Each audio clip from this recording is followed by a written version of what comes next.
जय साईनाथ हर हर महादेव या गगनभेदी जयघोषाने आज साईनगरी शिर्डीचं वातावरण पूर्णपणे भक्तिमय झालं। सद्गुरु साईनाथ महाराज की सद्गुरु साईनाथ महाराज की हर हर हर हर। हजारो भाविकांच्या उत्स्फूर्त सहभागातून शिर्डीमध्ये पार पडली एक ऐतिहासिक धार्मिक आणि सांस्कृतिक शोभायात्रा जी साक्षीदार ठरली श्रद्धेच्या महासागराची।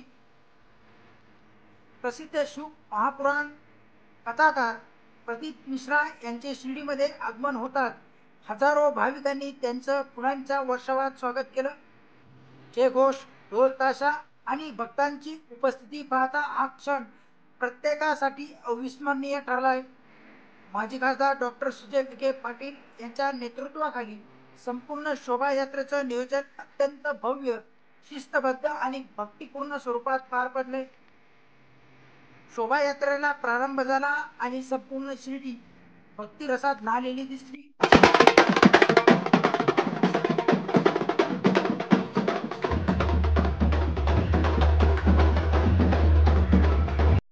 विशेष उल्लेख करावा लागेल तो महिलांच्या सहभागाचा। त्यांनी पारंपरिक पोशाखात डोक्यावर तुळशी वृंदावन घेऊन शोभायात्रेला एक पावन आणि मंगल स्वरूप दिलं। त्यांच्या जोडीला ढोल ताशाचा गजर पारंपरिक झांज पथक सजलेली मिरवणूक हे दृश्य अनुभवणं म्हणजे भक्तिरसात चिंब होणं होय।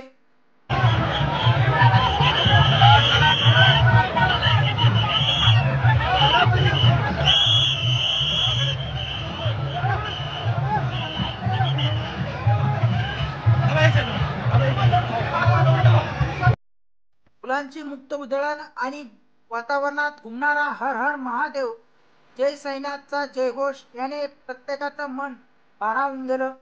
ढोल वाजणाऱ्या युवकांचा उत्साह आणि त्याला साथ देणाऱ्या झांज पथकाची ऊर्जा हे सर्व काही श्रद्धेचा जल्लोष करत होतं।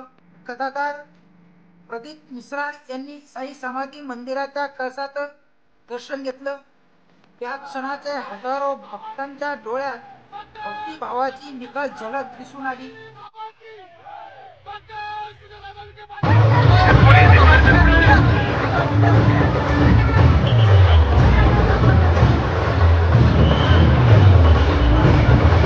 शिर्डीच्या भक्तांसाठी हा क्षण धार्मिकदृष्ट्या ऐतिहासिक ठरला।